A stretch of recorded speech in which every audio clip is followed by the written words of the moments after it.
In the center of PayPal ads, actually what I call the transaction graph. Yeah, so the idea that we have access to transaction data from 30 million merchants globally, we have 400 million users on our platform, right? And that powers our transaction graph, right? So when Facebook has a social graph, or TikTok has the interest graph, we have the transaction graph, right? And now we are leveraging the transaction graph to enable our advertisers and our merchants to run campaigns. First, we started last year in the PayPal app.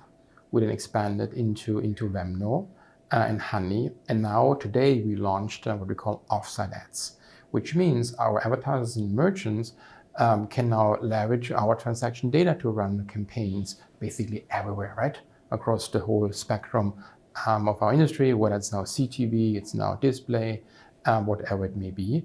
And I think that's really an exciting opportunity for our merchants and advertisers, because the big difference, if you think about our industry, retail media, right? Retail media is kind of, there's one retail media player, there's another retail media player, there's another one. There might be 200 now out there, right? Maybe more.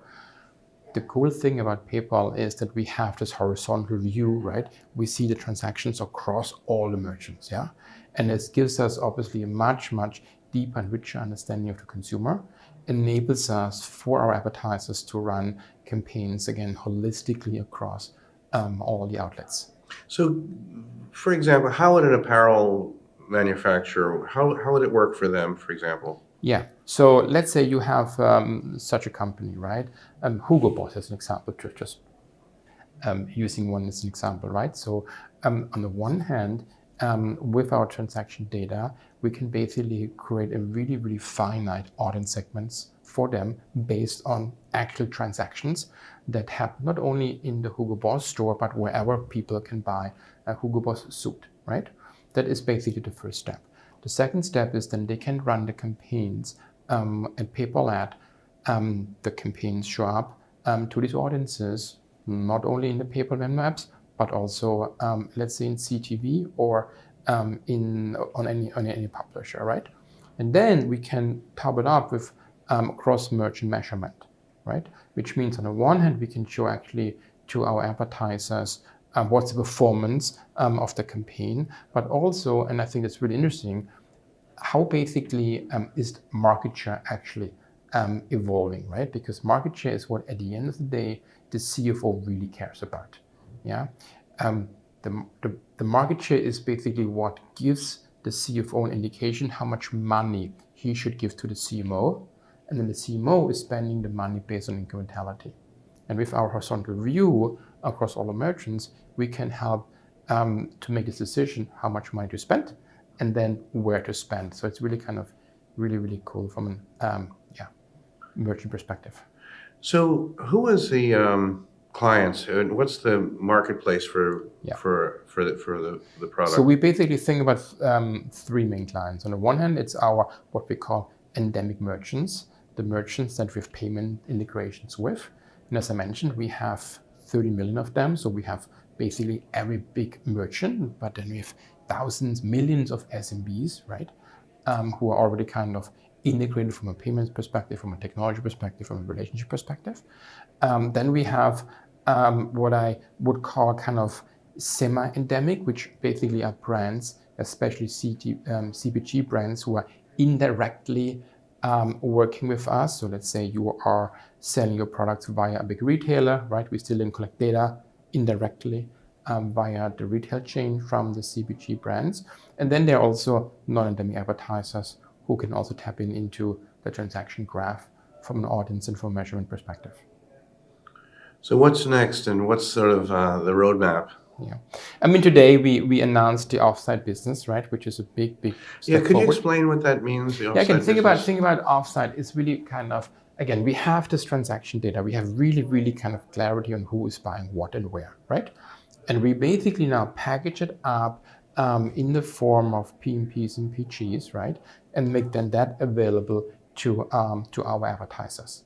Yeah, so that they can then run campaigns across, again, the entirety of their media plan, all powered of the same transaction data, all measured based on the same transaction data that we can then provide to them.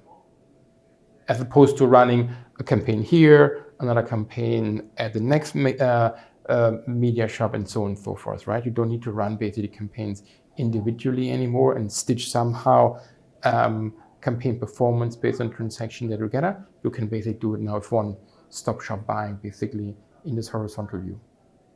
And the other cool thing, as I was kind of being here on the floors, is that the transaction graph, I think, is so powerful to think about it, because it's not just a transaction itself, but a transaction in the future is on the one hand identity, right? There was this kind of theme here at a conference that transaction is the new cookie, yeah, because transaction gives you the identity, and we have 400 million users, which means we have basically an identity graph of 400 million users.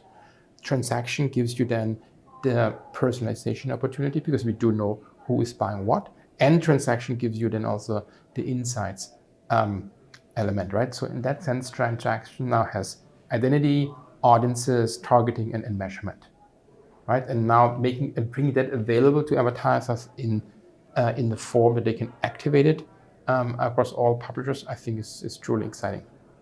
Mark, a lot of conversation about AI, how it's affecting all of our businesses. Tell us your thoughts about its impact on the marketing world, but more specifically on your business. Yeah, it's a great question, right? If you think about in the past, shopping, right, happens on a website, on a landing page, in an app, right? But in the future, we will use agents who help us with our shopping and purchases, right? And I think it's a really, really good opportunity, because if you think about it, what basically means is that you don't have to go to a website or a shopping site. Shopping actually comes to you with the agent. And what we now do at PayPal is we are now integrating into the agents, so that you can actually leverage the payment integrations of PayPal and Venmo within the agent, making the shopping experience in the agent seamless, frictionless, and with the confidence and trust that you have into the PayPal and Venmo apps, right? And I think this is a really, really cool kind of evolution, that in the future, as more and more goes into agentic commerce, that's where we will be there, right? And so we will continuously have, as I mentioned earlier, more identity, more audience targeting capabilities, more measurement, as we are moving into this kind of whole new world where shopping is going to happen in the future. So I do think in that sense, PayPal is really kind of poised to be kind of future-proof as everything moving into an AI world.